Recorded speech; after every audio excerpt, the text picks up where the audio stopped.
हरे कृष्णा। आज बलराम जयंती है। भगवान कृष्ण जो विस्तार करते हैं अपना जो प्रथम स्वरूप जो है बलराम जी, और इनका आज प्राकट्य का दिन है और ये विशेष प्राकट्य है जो संकर्षण के रूप में जो भगवान अवतरित लेते हैं।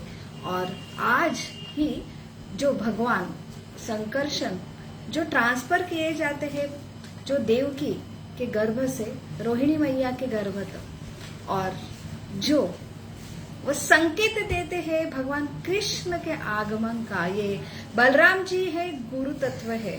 तो भगवान का प्राकट्य होने वाला है और ये प्राकट्य का संकेत और सबसे जरूरी तैयारी जो है करने के लिए स्वयं भगवान ये एक गुरु तत्व के रूप में आते हैं, बलराम जी के रूप में आते हैं।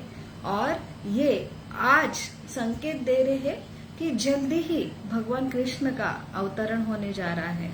तो आइए, भगवान अलग अलग रूप, अलग अलग उनका विस्तार, ये क्या प्रयोजन होता है, और अलग अलग भगवान के अवतार और जो देव देवता है, तो ऐसे ही विशेष अलग अलग गुण अवतार, जो लीला अवतार, जो शक्ति आवेश अवतार, जो पुरुष अवतार, तो ऐसे अलग अलग अवतार और ये भगवान का एक सबसे मुख्य खुद का विस्तार जो बलराम जी, इनमें क्या फर्क है, तो हम आइए जानने का प्रयास करेंगे। तो सर्वप्रथम ये शास्त्र के ऊपर चर्चा है, तो हम भगवान से और गुरु से याचना करेंगे कि हम उनके बारे में, उनका जो प्राकट्य है और अलग अलग विस्तार का प्राकट्य है, वो हम जो यहाँ पे भगवान के और गुरु से ही, कृपा से ही जानने के योग्य होंगे। ओम अज्ञानतिमिरान्धस्य ज्ञानाञ्जन शलाकया चक्षुरुन्मीलितं येन तस्मै श्री गुरवे नमः। नमो विष्णुपदाय कृष्णपृष्ठाय भूतले श्रीमते भक्ति वेदांत स्वामी इति नामिने। नमस्ते सरस्वती देवे गौरवाणी प्रचारिणे निर्विशेष शून्यवादी पाश्चात्य देश तारिणे। वाञ्छाकल्पतरुभ्यश्च कृपा सिन्धुभ्य एव च पतितानां पावनेभ्यो वैष्णवेभ्यो नमो नमः। जय श्री कृष्ण चैतन्य प्रभो नित्यानंद, श्री अद्वैत गदाधर शिवासादि गौर भक्तवृंद। हरे कृष्णा कृष्णा कृष्णा हरे हरे, हरे राम राम राम हरे हरे। मूकं करोति वाचालं पंगुं लंघते गिरिं यत्कृपातमहं वन्दे श्रीगुरु दीनतारिणं परमानंद माधवम श्री चैतन्यम ईश्वरम। हरे कृष्णा। तो आज बलराम जी अर्थात संकर्षण जो भगवान का एक प्रथम विस्तार है, उनका प्राकट्य का दिन है। तो भगवान के प्राकट्य के पहले ये जो भगवान का प्रथम विस्तार है बलराम जी, ये इनका प्राकट्य क्या स्वरूप है, क्या कारण है, ये हम यहाँ पे जानने का प्रयास करेंगे। तो प्रथम जो भगवान जो अलग अलग रूप में अवतरते आते हैं, लेकिन भगवान कृष्ण ये स्वयं अवतारी है। तो भागवतम में जो वर्णन आता है, एतेच कला पुंसा कृष्णस्तु भगवान स्वयं मुह्यन्ति युगे युगे। तो भगवान जो है हर युग में अवतरित होते हैं, उनका अवतरण का अलग अलग कारण होता है। जैसे युग की कंडीशन है, जैसे अलग अलग जो कंडीशन होती है और भक्तों का पुकार होती है, और इसलिए भगवान अवतरण लेते हैं। तो वहां पे बीरबल अकबर की स्टोरी भी आती है कि भगवान ये स्वयं सम्राट है, ये सारे सृष्टि के सृजन, विस्तार और पालन है। तो भगवान खुद क्यों अवतरित होते हैं? तो भगवान तो अपने कोई भी शक्ति से अपना जो कार्य कर सकते, जैसे असुरों का संहार करना, लेकिन भगवान खुद क्यों अवतरित होते हैं? तो भगवान का अवतरण का कारण, सबसे गुह्य कारण है कि अपने भक्तों का जो है लीला जो आस्वादन करने के लिए, और ये भक्तों के लिए अवतरण, ये उनका खुद का जो अवतरण वो खुद आते हैं। तो अलग अलग शक्तियां भी भेज सकते, तो अलग अलग शक्तियां, जैसे शक्ति अवतार भगवान के आते हैं, तो अलग अलग जो अवतार है तो वो भागवत में उसका विस्तार वर्णन है, लेकिन बलराम जी ये भगवान का ही एक रूप है। भगवान के जो राइट साइड से उनका एक एक्सपांशन होता है। तो ये बलराम जी जैसे कृष्ण पूर्ण पुरुषोत्तम व्यक्ति स्वरूप है, वैसे बलराम जी ये भगवान का सेवक रूप है। तो ये भगवान का ऐसा रूप है जो भगवान की सेवा के लिए अवतरित होता है। तो भगवान रसराज है, तो भगवान अपने रस के लिए जो लेफ्ट साइड से राधा रानी उनका एक शक्ति का विस्तार है, वो लादिनी शक्ति है, जिससे वो आनंद भगवान अकेले कभी नहीं रहते हैं। तो भगवान अपने ही आनंद के लिए खुद का विस्तार करते हैं। जो लेफ्ट साइड से राधा रानी लादिनी शक्ति का विस्तार होता है, और उनके राइट साइड से जो भगवान का बलराम जी ये प्रथम विस्तार है, पुरुष अवतार है। तो ये सेवक अवतार है। तो भगवान की सेवा करने के लिए बलराम जी अवतरित होते हैं। ये बलराम जी यही वही बलराम जी जो लक्ष्मण है। तो ये भगवान के हमेशा पांचों भी मेन रस में सेवा करते, शांत रस, दास्य रस, साख्य रस, वात्सल्य रस और माधुर्य रस। तो ये जो मुख्य 5 ही रसों में हमेशा भगवान की सेवा के मूड में रहते, तो इनको आदि गुरु, ये इनकी वजह से ही हम भगवान को जान पाते हैं। और सारे जो गुरु का जो स्वरूप है ये बलराम जी से आते हैं। तो भगवान को प्राप्ति करके भगवान समझने के लिए सिर्फ और सिर्फ केवल गुरु के कृपा से ही हम कर सकते हैं। तो ये बहुत ही जरूरी है कि भगवान के अवतरण के पहले ये भगवान का रूप जो गुरु के रूप में आते हैं। तो भगवान पहले विस्तार करते हैं बलराम जी में। बलराम जी के बाद जो होता है वासुदेव, संकर्षण, अनिरुद्ध, प्रद्युम्न, और फिर और वासुदेव जो आत्म तत्व है, जो संकर्षण जो है वो अहंकार तत्व है, अनिरुद्ध है जो बुद्धि तत्व है, और प्रद्युम्न ये मन तत्व है। इनके 4 ये चतुर्युग से और एक नारायण का स्वरूप विस्तारित होता है। नारायण से जो है और चतुर जो युग, जैसे फिर से वासुदेव, संकर्षण, अनिरुद्ध और प्रद्युम्न, ये इनका एक्सपेंशन होता है। उसके बाद और पुरुष अवतार जैसे कालदक्ष विष्णु, गर्भदक्ष विष्णु, क्षीरोदक्ष विष्णु जो ये ब्रह्मांड का सृजन करते हैं। तो इससे ही और गुण अवतार जैसे जो भगवान शिव जी है, ब्रह्मा जी है, वो गुण अवतार जो विस्तारित होते हैं। तो ये पुरुष अवतार की ये सूची है। तो ये भगवान के पुरुष अवतार है, और सारे जो भगवान के कार्य सेवा के लिए कार्यरत होते हैं। तो बलराम जी अपने शांत अवतार में भगवान के लिए ये वृंदावन की भूमि बन जाती है, वृंदावन के सारे पेड़ पक्षी बन जाते हैं और वाद्य भी बन जाते हैं। तो ये बलराम जी भगवान के आनंद के लिए ये पूर्व विस्तारित होते हैं। तो ये बलराम जी है वो दास्य में हमेशा, जैसे लक्ष्मण जी के रूप में जब आए थे प्रभु रामचंद्र के साथ, तो हम वो जो अनुज छोटे होने की वजह से उन्हें ऐसे ऐसे कार्य करने पड़े जो वो उन्हें बहुत ही वो दुख हुआ। जैसे मैया सीता महारानी की अग्नि परीक्षा लेना, मैया सीता को जो वनवास भेजना, तो ऐसे कार्य के लिए उन्होंने अभी कृष्ण जो द्वापर युग में भगवान खुद अवतरित होने वाले हैं, इसलिए वो प्रथम एक ज्येष्ठ भाई के रूप में आए। तो यहाँ पे वो फिर भी उनका जो सबसे स्वरूप है कि दास्य रूप, यहाँ पे वो वात्सल्य और साख्य रूप में भी लीला किया, और भगवान का सबसे गुह्य माधुर्य जो रस में देने के लिए उन्हें आनंद मंजरी के रूप में भी जो है भगवान को उन्होंने आनंद दिया है। तो भगवान को हर समय वो आनंद देने के लिए अपना अपना विस्तार करता है, शांत, दास्य, साख्य, माधुर्य और वात्सल्य रूप में। ऐसे है बलराम जी।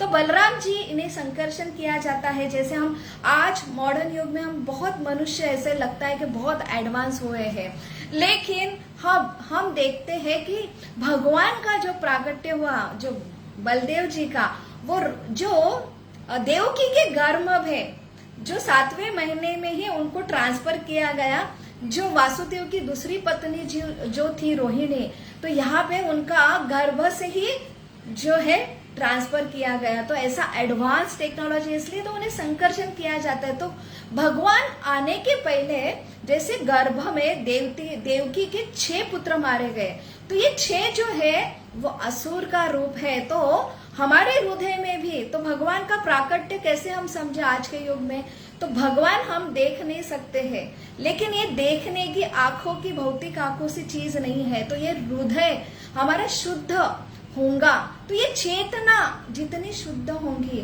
और एक गुरु के कृपा से ही भगवान सब जगह उपस्थित है। तो वो दृष्टि प्रदान जो होती है, जब हम अंदर से शुद्ध होते तो हमारे अंदर काम, क्रोध, लोभ, मोह, मद और मत्सर, ऐसे 6 जो विकार है, जो हम भगवान से अलग होके एक स्वामी बनने की हमारी वृत्ति है, और इससे हम बहिरंगा शक्ति से अंधे होते हैं।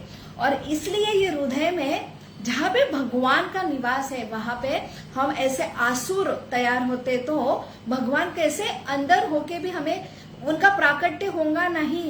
ये सिर्फ एक जो परमात्मा रूपे एक सारे जो जीवों का पालन करते के रूप में उपस्थित रहते हैं, लेकिन वही अगर कृष्ण अगर वहां पे अवतरण हो, तो पहले वहां पे आसुर जो सारी वृत्ति का नाश होना चाहिए। तो वही 6 देवती के पुत्र जो है, जो कंस द्वारा मारे गए, तो ये जो स्वरूप है कि हमें ऐसे काम, क्रोध, लोभ, मद, मत्सर, इनका संहार करने के बाद जो होता है, भगवान के नाम से, भगवान के नित्य रूप नाम से, भगवान के लीला स्मरण से और भगवान के गुण के चर्चा से, तो ऐसे ये 6 जो अनर्थ है, तो इनका जब नाश होता है तब जाके गुरु की कृपा होती है। वो शंकरजन 7वें देवकी के गर्भ के रूप में बलराम जी का अवतरण हुआ, वहां पे उन्होंने सब पोजीशन ठीक तो है, भगवान अभी अवतरण होने वाले ये जगह पे,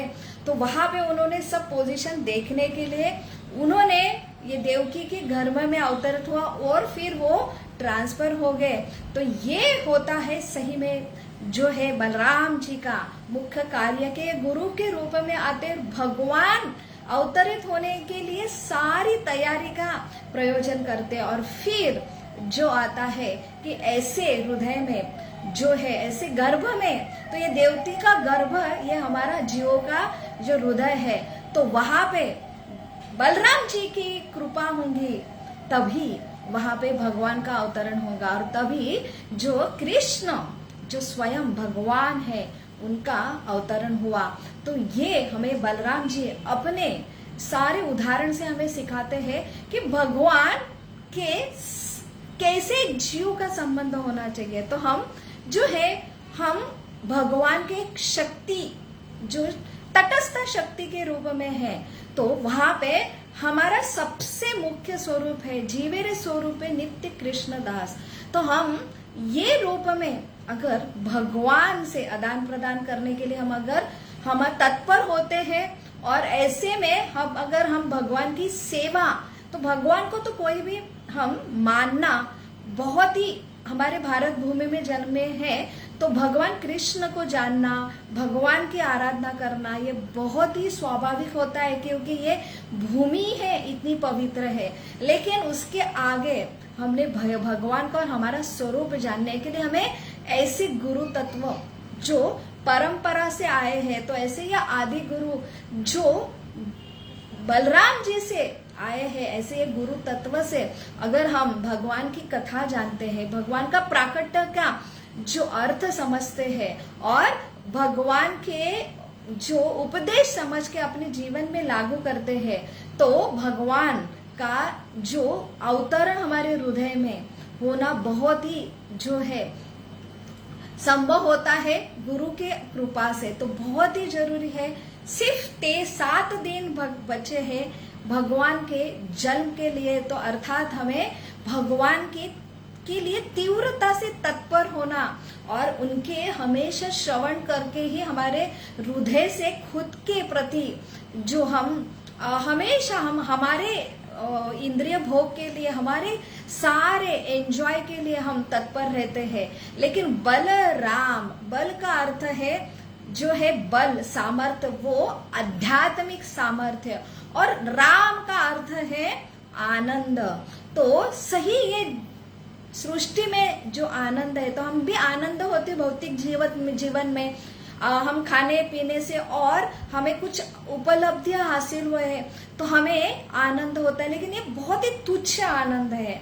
उसके भी ऊपर जो आनंद है ब्रह्म आनंद है, जब हम पूरा ये हमारे जो अनर्थ निकल जाते हैं, लेकिन ये ब्रह्म का आनंद फिर भी सीमित है। उसके बाद जो आता है आध्यात्मिक आनंद, कि जहां पे हम भगवान से रस आदान प्रदान करते हैं सेवा का, तो वही ये रस जो सबसे ऊंचा आनंद है, जो बलराम जी हमें अपने उदाहरण से सिखाते हैं। तो एक जीव का संपूर्ण आनंद है जब वो भगवान से एक सेवा के रस में जो है हमेशा जो अपना संबंध बनाए रखते हैं, वो उसके लिए हमें बलराम जी जैसे गुरु तत्व की बहुत ही आवश्यकता है।